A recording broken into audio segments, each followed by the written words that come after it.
Good morning दोस्तों, स्वागत है आपका एक बार फिर आपके अपने चैनल हेलो टीचर में। आज की वीडियो में हम लेके आए हैं ऑर्डिनेंस फैक्ट्री इटारसी की जो जगह निकली है।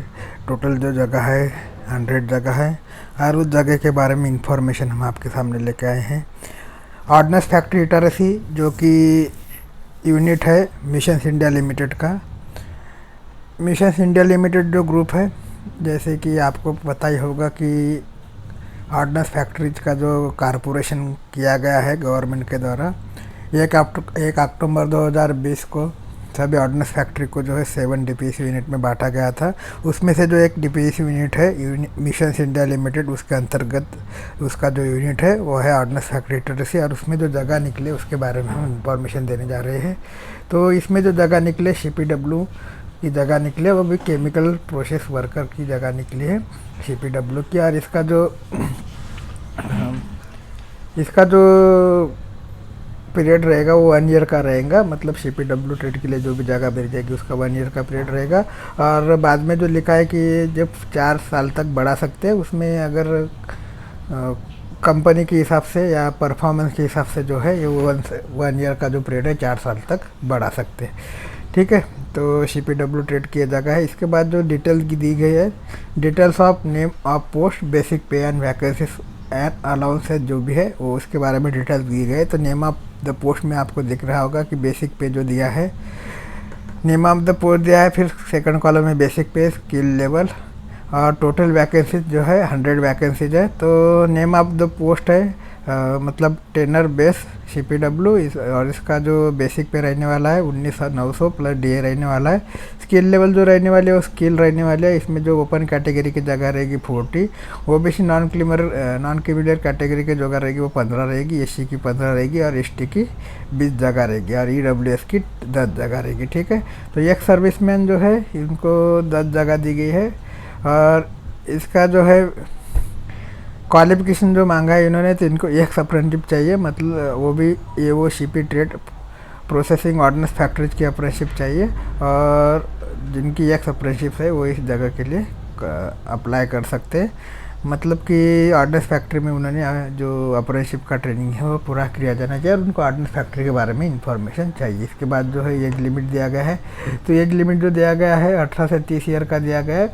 और उसका 18 से 30 ईयर जो एज रहेगा आपका 1/4/2030 तक रहेगा। और general category age relaxation admissible will be given for OBC non criminal SC ST and एक सर्विसमैन कैंडिडेट्स अंडर, मतलब जो कि नीचे कॉलम दिया गया है उसके हिसाब से जो है आपको एज रिलेक्शन में छूट दी जाएगी। तो SC ST कैंडिडेट के लिए 5 साल तक दी जाएगी, OBC नॉन क्रिमिनल के लिए 3 साल तक दी जाएगी। और एक सर्विसमैन के लिए उनका जो पीरियड होता है मिलिट्री सर्विस का जो पीरियड होता है उससे 3 साल ज़्यादा दिया जाएगा। इसमें जो एप्लीकेशन फ़ीस रहने वाली है नील रहने वाले, किसी भी कैटेगरीज के लिए एप्लीकेशन फ़ीस नहीं रहेगी।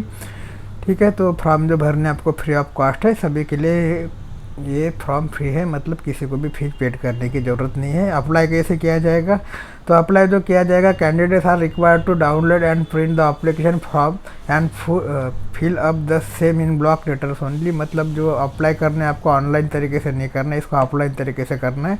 और ऑफलाइन तरीके से अप्लाई करने के लिए आपको इस एडवर्टाइज में एक फॉर्म दिया जाएगा, वो फॉर्म की प्रिंट आउट आपको निकाल लेना है और प्रिंट आउट को आपको फिलअप करके एक इन्वेलप में भर के भेज देना है। Candidates must be through details term and condition also check regularly this website for any further update. और बाकी की जो भी अपडेट आएंगे उसके लिए आपको ये साइट चेक करते रहना है। The envelope must be clearly super equipped as the application for the post of tenure base CPW person and contract basic. जो भी फॉर्म आप भरेंगे, जिस भी इन्वेलप में भरेंगे, जिस इन्वेलप में आप भेजेंगे उसके ऊपर आपको ब्लॉक लेटर में लिखना है कि application for the post of tenure base CPW person on contract basis. ठीक है, ये आपको इन्वेलप के ऊपर लिखना है। Application along with other necessary enclosures and 1 extra photograph, एक self attested in block of the photograph are to be forwarded and the following address only. तो इसके साथ आपको एक अलग से आपकी एक पासपोर्ट साइज फोटोग्राफ भेजनी है, एक एक्स्ट्रा की भेजनी है, उसमें आपका सेल्फ अटेस्टेशन रहेगा। और जो आपके पते में भेजना है वो है, जिस पते में आपको एप्लीकेशन सेंड करना है वो है the general manager ordinance factory Itarsi district Narmadapuram and Madhya Pradesh, pin code जो है 461122 पे इसको आपको भेज देना है। इसके बाद जो है closing date for receipt of application, तो इसका जो क्लोजिंग डेट रहेगा वो 5/5/2023 तक आपको फॉर्म भर देना है। 5/5/2023 तक आपका फॉर्म वहाँ पे पहुँच जाना चाहिए, उस हिसाब से आपको भेजना है। रेमुनेशन में जो दिया जाए, पॉइंट नंबर 8 में दिया है सेंट्रल डी आज प्रेवेंटेड, ये जो कंडीशन दिया आपको पढ़ लेना है। इतना अगर पढ़ते रहूँगा तो वीडियो ज़्यादा लंबा हो जाएगा। फिर पॉइंट नंबर 9 है जॉब स्पेसिफिकेशन जो रहेगा manufacturing and handling military explosive and ammunition का रहेगा। इसमें जो मोड ऑफ सिलेक्शन दिया है पॉइंट नंबर 10, तो मोड ऑफ सिलेक्शन आपका जो होगा ट्रेड मतलब आपका जो पेपर लिया जाएगा, ट्रेड टेस्ट लिया जाएगा। ट्रेड टेस्ट और प्रैक्टिकल टेस्ट को मिला के जो भी आपका मेरिट बनेगा उसके ऊपर आपका सिलेक्शन किया जाएगा, ठीक है। इसमें जो बाकी के पॉइंट दिया आप पढ़ लीजिएगा। इसके बाद जो आपका रिजेक्शन होगा, मतलब रिजेक्शन किस बेसिक पे हो सकता है, rejection of application, cancellation and condition, मतलब किस कारण से आपका जो रिजेक्शन हो सकता है। तो application receive after the closing date, अगर क्लोजिंग डेट के बाद आपका एप्लीकेशन वहाँ पे पूछता है, मतलब 5 तारीख के बाद अगर आपका एप्लीकेशन वहाँ पे पूछता है तो आपका जो एप्लीकेशन रिजेक्ट कर दिया जाएगा। और not meeting eligibility criteria and terms and condition of advertisement will be submit rejected, ठीक है। तो अगर डेट के पहले आपको एप्लीकेशन वहाँ पे पहुँच जाना चाहिए। इसके बाद जो जनरल कंडीशन दिया है, the self attested copies of educational qualification certificate for age proof, experience certificate from institution ETC should be include along with the application. तो आपको अपने सेल्फ अटेस्टेड जितनी भी आपकी एजुकेशन कॉपीज है, बर्थ प्रूफ है, उसको आपको सेल्फ अटेस्टेड करके फॉर्म को अटैच करके जेरॉक्स कॉपी निकाल के फॉर्म को अटैच करके भेज देना है। The OBC candidate applying for the post under OBC category should also have to submit duly sign undertaking in the format given and application form. तो आपको इस एप्लीकेशन फॉर्म में एक फॉर्मेट दिया गया है ओबीसी कैंडिडेट के लिए जो कि नॉन क्रिमिनल में आते हैं, उनको साइन करके भेज देना है। इसके बाद जो है submission of false, incorrect, incomplete information and other dubious based document shall be disqualify the candidate. अगर आपका फॉल्स इंफॉर्मेशन देते हैं, इनकरेक्ट इंफॉर्मेशन फॉर्म में देते हैं, तो अगर उसका इनकरेक्ट इंफॉर्मेशन आपकी पाई गई पीवीआर के दरमियान, तो आपका जो सिलेक्शन है उसको निरस्त कर दिया जाएगा। फिर जो पॉइंट नंबर है, SC/ST candidate shall be paid second class T as admissible under the rules in the shortage route of travel. तो SC/ST कैंडिडेट के लिए जो है सेकंड क्लास का ट्रैवलिंग अलाउंस मिलेगा और on the production of bus, train ticket and caste community certificate for the documents verification. तो caste certificate और एक जो बैंक डिटेल्स का फॉर्म है SC/ST कैंडिडेट के लिए सेकंड क्लास का जो टी मिलेगा उसके लिए आपको साथ में लेके जाना है।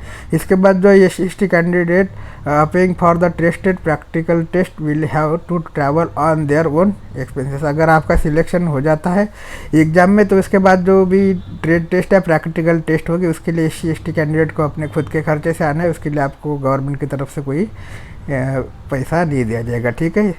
रिटर्न टेस्ट के लिए दिया जाएगा, बाकी जितनी भी प्रोसेस होती है उसके लिए आपको खुद के खर्चे से आना है। इसके बाद है no current form required through the phone message will be entire convincing any form will lead a disqualification.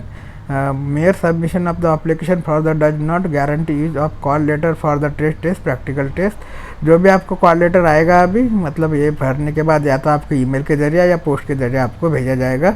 इसके बाद जो बाकी के टर्म एंड कंडीशन है आपको पढ़ लेना है। इसके बाद जो other benefits and term and condition का कॉलम है वो भी आपको पढ़ लेना है। इसके बाद जो है पॉइंट नंबर 11 देखिए कि tenure base personal will be eligible for company quarters wherever available. तो जो आपका सिलेक्शन होगा टेनर बेस पर्सनल पे, मतलब टेनर बेस CPW ट्रेड के लिए अगर आपका सिलेक्शन होता है तो आप कंपनी के क्वार्टर के लिए एलिजिबल हो सकते हैं, लेकिन वो उस कंडीशन में अगर अवेलेबल होगी उस कंडीशन में आप एलिजिबल हो सकते हैं। अगर क्वार्टर अवेलेबल रहे तो आपको दिए जाएंगे। They will not be entitle for the following. आप जीवन सुविधा के लिए क्वालिफाई नहीं होंगे, वो सुविधा नीचे दी गई। आप खाली जो क्वार्टर के लिए वो एलिजिबल हो सकते हैं। जिनके लिए एलिजिबल नहीं हो वो है, पहला ये नंबर में दिया है प्रमोशन, बी में दिया OT अलाउंस, सी में दिया loans advance and interest submission, option number D में दिया medical facility, category advance school free reimbursement, LTC LTA facility, grant of study leave, sponsorship of higher studies, any other benefits admissible, regular worker not mentioned specify in the advertisement। तो इसके अलावा जो भी है आपको quarter के लिए eligible वो भी अवेलेबल होने पर मिल सकता है। बाकी जो भी सुविधा आपको मिलेगी नहीं, ऐसा इस पर मेंशन किया गया है। जितना जो रेगुलर वर्कर को मिलता है आपको नहीं मिलेगा, ठीक है। इसके बाद जो है the tenure based personal will not eligible for any allowances and benefits other than those indicate in the scheme. ठीक है, इसके बाद जो है क्वेश्चन टू ऑल कैंडिडेट्स लिखा है। इसके बाद जो condition to ensure their eligibility for the engagement, तो ये सब आपको पढ़ लेना है। Other information to the candidates, तो other information to the candidate में दिया है their admission to all the stage of the selection process will be purely provisional subject to stopping the proscribed eligible candidates. तो इसके बाद जो दिया गया है रिसोल्यूशन ऑफ टाई, तो ये सब पॉइंट आपको एक बार रीड कर लेने हैं।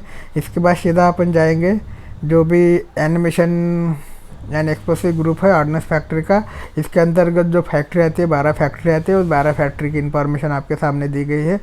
तो एम्यूनेशन फैक्ट्री खरकी इसको ये की बोला जाता है। इसका जो इसके बाद जो सेकंड नंबर की जो फैक्ट्री आती है इस ग्रुप में कोऑर्डिनेट फैक्ट्री अवाराकुंडू, फिर है थर्ड नंबर के हाई एक्सप्लोसिव फैक्ट्री करके high energy project factory Tiruchirappalli option number. अब इसके बाद जो 5 number ordnance factory Itarsi, 6 number में ऑर्डिनेंस फैक्ट्री खमरिया, फिर है ordnance factory Nalanda, ordnance factory Dehu Road, ordnance factory Bhandara, ordnance factory Chanda, ordnance factory Varangaon and ordnance factory Bolangir. तो ये सब 12 फैक्ट्री इस ग्रुप के अंदर में आती है। तो इसमें बाद में जो दिया गया है यूआर का जो मतलब दिया गया अनरिजर्व ओबीसी का, other backward caste, Asian non criminal, SC scheduled caste, ST scheduled tribe, ये सब आपको लॉन्ग फॉर्म दिए गए। एलटीसी मतलब लीव ट्रैवल कंस्ट्रक्शन। इसका जो इसके बाद जो एप्लीकेशन फॉर्म आपको दिया गया है, एप्लीकेशन फॉर्म को एक बार नज़र डाल देते हैं। तो एप्लीकेशन फॉर्म में दिया गया है किसको भेजना है, तो जनरल मैनेजर ऑर्डिनेंस फैक्ट्री से नर्मदापुर मध्य प्रदेश 461122। तो ये एप्लीकेशन फॉर्म की प्रिंट आपको निकाल लेना है, इसको फिलअप करना है। इसमें आपका पासपोर्ट साइज लेटेस्ट में जो फोटोग्राफ है वो चिपका देना है, और एक्स्ट्रा फोटोग्राफ आपको एक साथ में भेजना है आईडी कार्ड के लिए, वो भी सेल्फ अटेस्टेड करके रहना चाहिए। फॉर्म को एक बार अच्छे से पढ़ लेना है। और जो भी फॉर्म भरना है name in the block letter, तो ब्लॉक लेटर में आप फॉर्म फिलअप करेंगे। जो भी इन्फॉर्मेशन भरेगी, जो भी फॉर्म आप फिलअप करते हो उसको ब्लॉक लेटर में फिलअप करना पड़ता है। पहला जो पूछा है पोस्ट फॉर अप्लाइड, तो पोस्ट फॉर अप्लाइड में उन्होंने दिया है कि tenure based CPW on contract basis, कि आपको भरना नहीं है, ऑलरेडी दिया जाएगा। फिर 2 नंबर में name in the block letter, name in the block letter आपको भरना है, वो भी भरना है कि आपका 10th स्टैंडर्ड में पहले जैसा नाम है, मतलब अगर पहले सरनेम दिया है तो आपको सरनेम पहले भरना है, जैसा कि 10th स्टैंडर्ड की मार्कशीट पे आपका नाम होगा वैसे आपको फिलअप करना है। फिर अब फादर्स नेम और हस्बैंड नेम का कॉलम उधर भरना है, डेट ऑफ बर्थ आपको भरना है। फिर एज क्या है आपकी, 1/4/2023 तक आपकी एज कितनी आती है वो आपको डाल देना है मंथ और ईयर के साथ। फिर है नेशनलिटी में इंडियन आएगा, कैटेगरी आपकी जो भी है उसको भर देना है। वेदर एक्स सर्विसमैन और नॉट, अगर आप एक सर्विस में से हैं तो यस है, नहीं है तो फिर नो करना है। Whether personal with disability or not is as please mention detail, तो पर्सनल डिसेबल है तो यस नो आपको जो इन्फॉर्मेशन भर देना है। Complete postal address pin code of for communication, तो कम्युनिकेशन लेटर के लिए जो भी आपका आई कार्ड आएगा उसके लिए आपका जो करेक्ट एड्रेस है वो आपको पिन कार्ड के साथ पिन कोड के साथ यहाँ पे भर देना है। फिर फ़ोन नंबर है, मोबाइल नंबर डाल देना है, ईमेल आईडी डाल देना है। फिर है two permit and visible identification mark, जो भी आपका आइडेंटिफिकेशन मार्क है वो भी इसके 2 आइडेंटिफिकेशन मार्क आपको डाल देने हैं। इसके बाद है मीडियम ऑफ ट्रेड टेस्ट, आपको कौन से टेस्ट जो देनी है, कौन से लैंग्वेज में देनी है, 2 लैंग्वेज है, इंग्लिश और हिंदी, दोनों में से एक सिलेक्ट कर लेना है। इसके बाद जो डिटेल्स आपको एजुकेशनल क्वालिफिकेशन की भरना है। इसके बाद 16 नंबर में जो दिया है details of passing institute NEC trade examination, इसकी डिटेल भी देना है। Details of apprenticeship training for ordnance factories, तो अप्रेंटिसशिप ट्रेनिंग अगर ऑर्डिनेंस फैक्ट्री में की तो उसकी भी डिटेल आपको देना है। फिर details of present employment, previous experience CPNE, और प्रेजेंट में आप कहाँ पे काम कर रहे हैं उसका डिटेल देना है, और प्रीवियस में कहाँ किया था वो भी डिटेल्स आपको देना है अगर होगी तो, नहीं तो कोई ज़रूरी नहीं है। इसके बाद जो है चेक लिस्ट ऑफ इंक्लोजर, तब आपको जो डॉक्यूमेंट जोड़ना है सेल्फ अटेस्टेड करके, उसका एक लिस्ट दिया गया। Proof of date of birth, तो proof of date of birth में आपको जो डॉक्यूमेंट्स होगा उसको यस कर देना है। फिर एजुकेशनल क्वालिफिकेशन यस कर देना है, इंस्टीट्यूट अगर होगा तो यस कर देना है। Apprenticeship certificate of ordnance factory जाए तो यस कर देना है, एक्सपीरियंस सर्टिफिकेट यस होगा तो यस कर देना है, caste of category certificate yes कर देना है। फिर डिक्लेरेशन बाय ओबीसी कैंडिडेट के लिए वो भी यस कर देना है। जो भी OBC candidate completed bank detail from clamping travelling allowance के लिए जो भी SC कैंडिडेट को SC कैंडिडेट ट्रैवलिंग अलाउंस मिलेगा वो फॉर्म को भरने के लिए भी आपको यस कर देना है। फिर वेदर ऑल अबव डॉक्यूमेंट्स तो यस कर देना। 2 copies of photograph, 1 posted and pasted and application form and 1 extra photograph, name and date of birth. इसमें नेम डालना है आपको, कॉपी के पीछे डेट डालना है और बर्थ डालना है और उसको सेल्फ अटेस्ट करके भेज देना है। फिर जो डिक्लेरेशन दिया है वो डिक्लेरेशन आपको पढ़ के साइन कर देना है और साइन करके फॉर्म के साथ भेज देना है। इसके बाद जो है ओबीसी नॉन क्रिमिनल कैंडिडेट के लिए एक फॉर्म दिया गया है, उन्होंने जो कि फॉर्मेट दिया गया है वो फॉर्मेट को आपको भर के दे देना है, सिग्नेचर ऑफ द कैंडिडेट करके, खाली ओबीसी कैंडिडेट के लिए तो आपको भर देना है। फिर है for the undertaking to be given by candidates applying for the civil post under ex serviceman category. तो एक सर्विसमैन कैटेगरी के लिए फॉर्म है, वो एक सर्विसमैन कैटेगरी वाले अपना साइन करके इसको भेज देंगे। तो ये एडवर्टाइजमेंट के साथ आपको फॉर्म की प्रिंट दी गई है, तो फॉर्म की प्रिंट निकाल के आप फिलअप करके डॉक्यूमेंट सेल्फ अटेस्टेड करके दिए गए एड्रेस पे भर के 5 तारीख से पहले 5/5/2023 से पहले भेज देना है। इसके आगे की अपडेट देने के लिए हम दोबारा से आपके सामने आएंगे। इसके लिए जो भी रीडिंग मटेरियल लगेगा, जो पुराने क्वेश्चन पेपर रहेंगे उसके साथ हम अगली वीडियो में आएंगे। तब तक के लिए थैंक यू, धन्यवाद।